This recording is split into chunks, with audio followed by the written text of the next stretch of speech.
Each will have an opportunity of doing so within 40 minutes, and we will start with the County Assembly. On behalf of the County Assembly of Meru, Council, you have 40 minutes.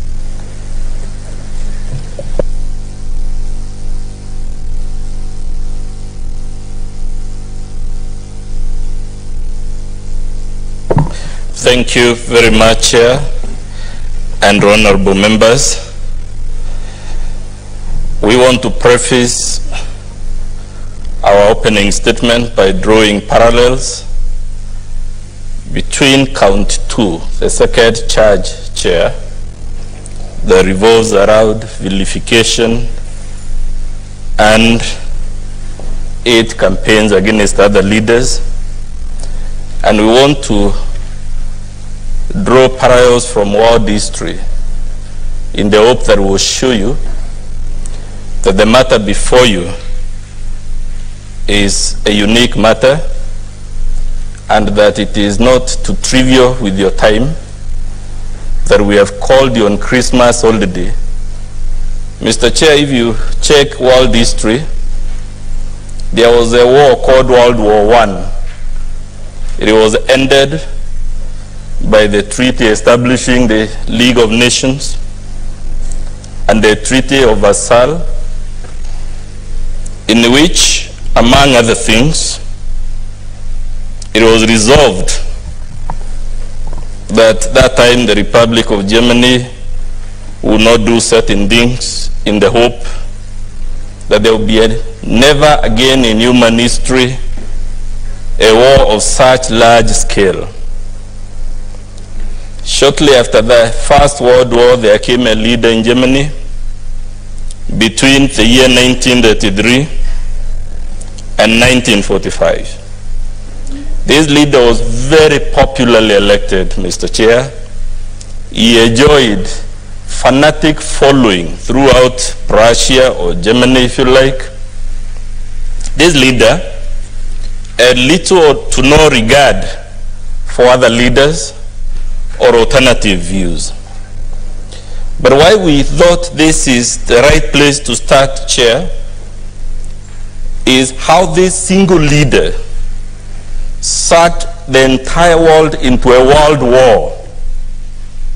Just like the governor before you has a war with all the 69 MCAs, has a war with the speaker, has a war with the senator, has a war with the Catholic Church, has a war with any leader from whatever direction of the campus. That's exactly what this leader in Germany did, and specifically the German leader militarized the Rhine region, which is the border between Germany and France, to the southwest, in breach of the Treaty of Versailles. And Mr. Chairman, I make these remarks because we had our own world war in this country called the post-election violence. We had our own Treaty of Versailles. We had our own Treaty for the League of Nations, and they are to be found in the Constitution of Kenya, 2010.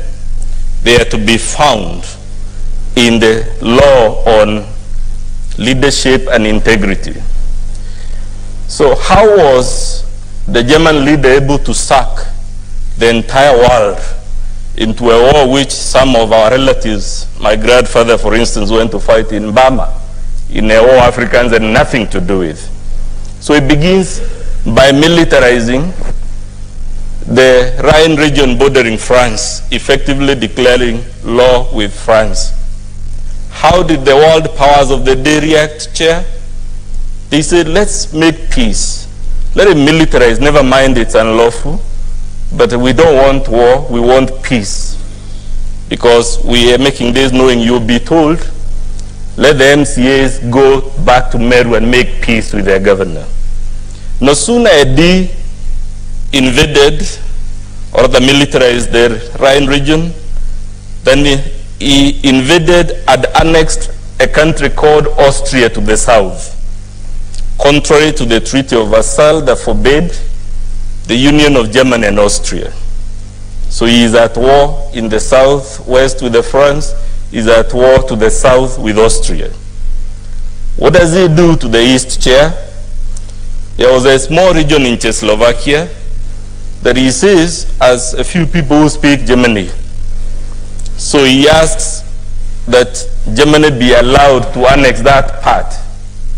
And of course, this was an act of aggression. The Chamberlain in the UK, the American president, and the other people who would have stopped these gradual invasions decide, let him have that part. We want peace for our lifetime. In fact, the policy, those who have read history, was called the policy of appeasement. Let's make peace. If this leader wants this region, let him have it. So he was given that region in peace. What does he do after that small region is invaded? He occupies and invades the entire of Czechoslovakia. What does he do in the northeast? He says there is a region in Poland which is on the northeastern border, and it is some few people who speak German. Therefore, it should be allowed to annex it to Germany. Again, this was an act of war against Poland. Prime Minister Chamberlain, Delano Roosevelt, across the Atlantic, they are all deliberating on all these expansion and acts of war. And then they said, pursuant to the peace policy, let him have the small portion. Then what does he do after he gets that portion in peace? He invades and occupies the entire of Poland. Then, so far he has occupied France, Czechoslovakia, Austria. He had the UK now to invade. He discovers that he has to cross France through the English Channel to occupy the UK. Unfortunately, he didn't have a military, and specifically a navy, capable of beating the British military. So he decides he will overwhelm the UK through aerial bombardments. He's at war with the UK. Then as all this is happening, Joseph Stalin of the USSR decides, like everyone else, this guy is out to occupy the whole of Europe and to declare war against everyone. Let's make a peace treaty with him. And actually, the USSR signed a non-aggression treaty with his leader from Germany. And they sat on their laurels knowing that unless everyone else who was receiving a beating, they could relax because they had a peace treaty with Germany. What does Hitler do? Soon after signing the treaty, he declares war on the USSR and occupies the USSR all the way to Stalingrad, all the way to Moscow. Again, the world is watching and saying, we should not beat the bullet and remove this leader from power. Let's make peace with him. At this point, Chamberlain lost. By the time he was invading the USSR, Winston Churchill comes and calls the peace policy, the policy of making peace with this rogue leader.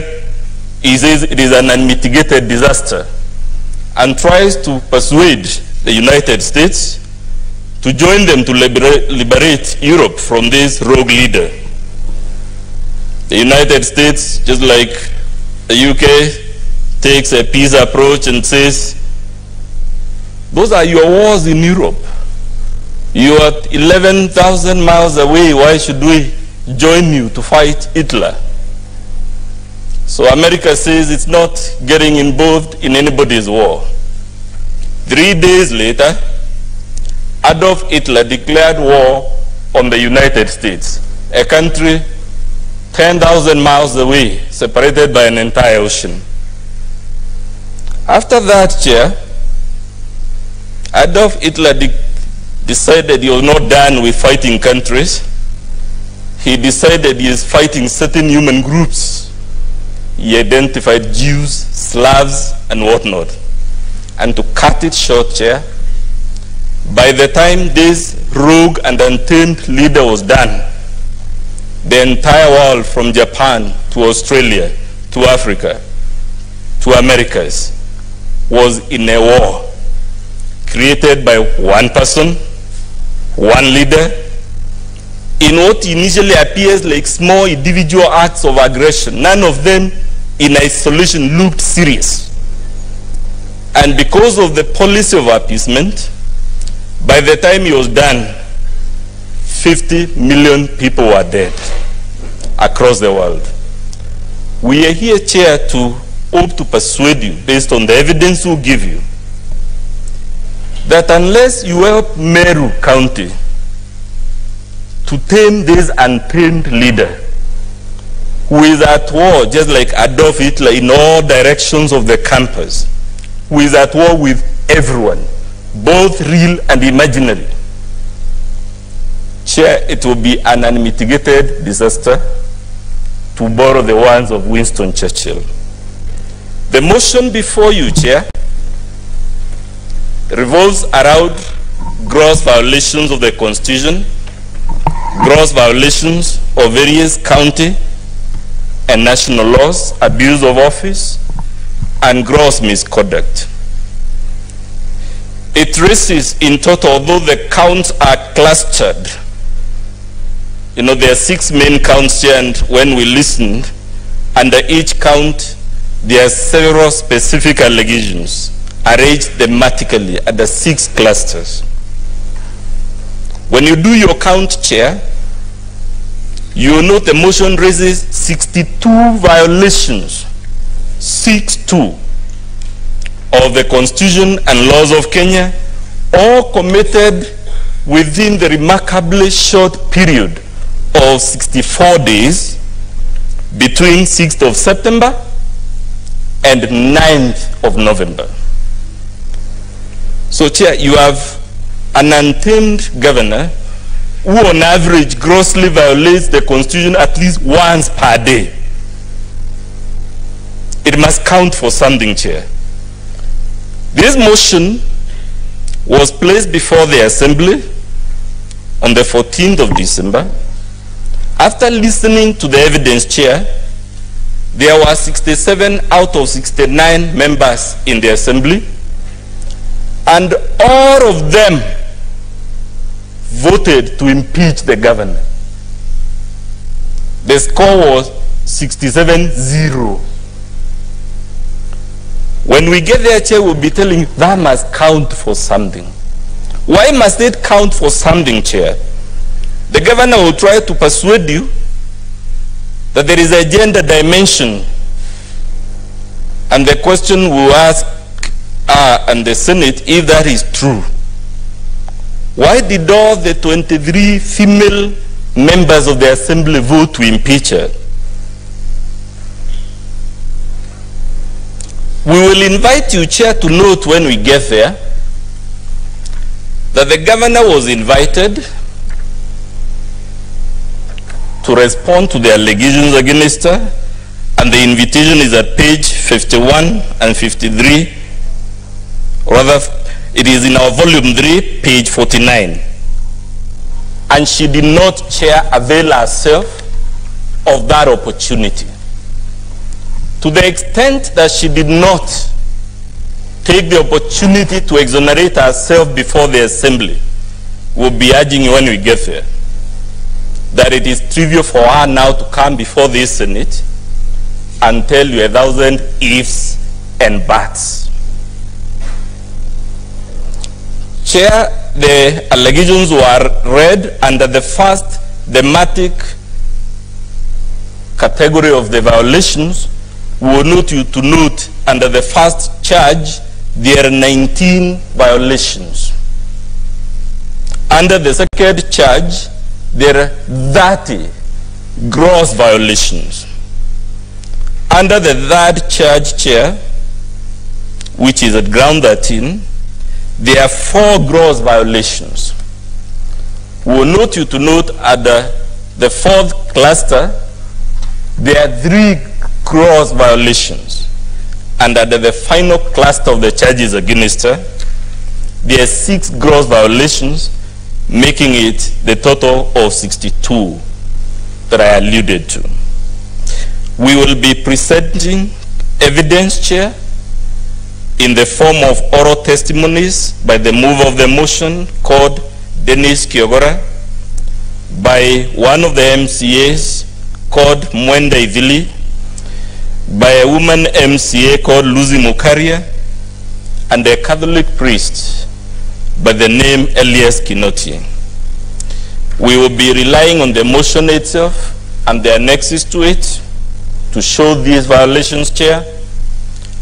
We will be playing before you the video clips that were submitted to the Senate and the County Assembly showing evidence of the violations, and of course, pursuant to your rules, we have filed witness statements that we rely upon. And in short, Chair, from the record you note, we have filed 5 bound volumes of documents that we'll be referring to show these violations.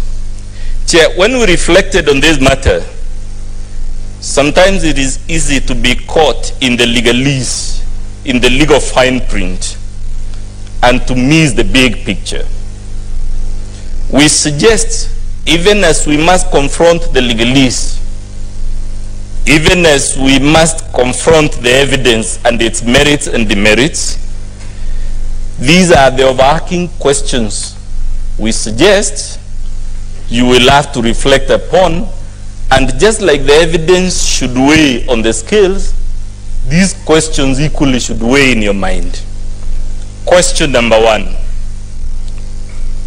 Why didn't the governor avail herself of the opportunity to defend herself before the assembly? Especially when from the record, the document she now purports to place before you, most if not all of them, by the date appearing on them, were in existence and were available and should have been available to her when the matter was before the assembly.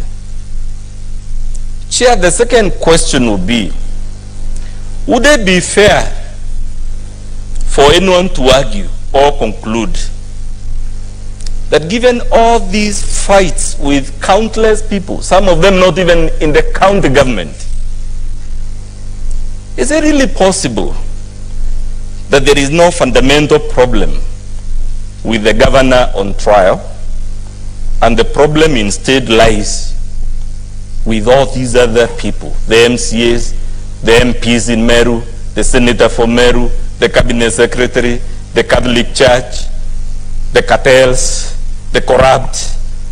She has just too many people. She has waged constant wars. Is it really possible, can we fairly say, that the problem lies somewhere but not with the governor? We will ask you to reflect on that in your minds. We'll be asking you, is it possible, and of course we know the Senate must make its own independent decision, and this is not an insult to the Senate, but is it possible that all these MCAs are misguided and what they have is misconceived? They don't know what is a gross violation of the law. They have imagined all these things. They actually didn't take place. We will ask you very humbly to reflect on that. The governor will come and tell you, because she has done so in paragraph 24 of our affidavit, that it is too early in the day for us to be bothering the Senate with an impeachment motion less than 3 months after a general election. Chair will be telling you that, one, our constitution does not know this idea of temporary impunity, that there is a period following the general election in which governors have a blank check to do whatever heinous crime or misdemeanor they fancy, because during that period, shortly after the election, the constitution is suspended. But we'll also be urging you, Chair, that is exactly what informed the appeasement policy with that of Hitler. Chamberlain was saying, we just had the First World War. We just need peace for our lifetime. Let it be for now. We'll be urging you, Chair, to consider whether indeed, given the gravity of the evidence we placed before you, whether we actually haven't taken too long to come before the Senate. And our case will be that it is not too early. We have actually taken too long. We would have arrived much earlier had the initial process not been quashed at the High Court of Kenya through for purely procedural grounds. Chair will be asking you to ask yourself the question, because the governor again has raised this issue in paragraph 3 of our affidavit, in paragraph 11, in paragraph 12 and 15. She tells you all these problems are because she's a woman. You know, if she wasn't a woman, she would not be subjected to all these problems. Chair will be inviting you to ask yourself, if that were true, how come all the women MCAs voted to impeach her? She cannot be the only woman in the government of Meru who understands gender issues. She will try to tell you, Chair, that forget this motion and the 62 allegations. She will tell you that's language used in our affidavit, that is about the Ward Development Fund. That's why the MCAs have collected all this litany of accusations against her. It's within our right to raise it, but we'll be asking you, Chair, to ask yourself, if that were really the reason, why did the nominated MCAs, 24 of them, who have nothing to gain or lose from the ward fund, the operative word, Chair, is that they have nothing to gain or lose, which means they have no interest in that issue. Why did they also vote to impeach her? We will ask you, how come the other women governors in Kenya and in the region of Mount Kenya are not having these types of problems? She will tell you it is because she is an independent. She ran as an independent candidate. That is why she has these problems. And the question we'll be asking you to ponder over, whether that is true or not, is, if that were true, how come the independent MCAs in the county assembly, who are not affiliated to any party, also voted to impeach her without exception? Chair will be asking you the broad question, if we are able to persuade you that the assembly has good evidence of the allegations, the question we would urge you to ponder in your mind is whether the Senate should look the other way around, should excuse these heinous crimes and misdemeanors because either it is too early or because the offender is a woman.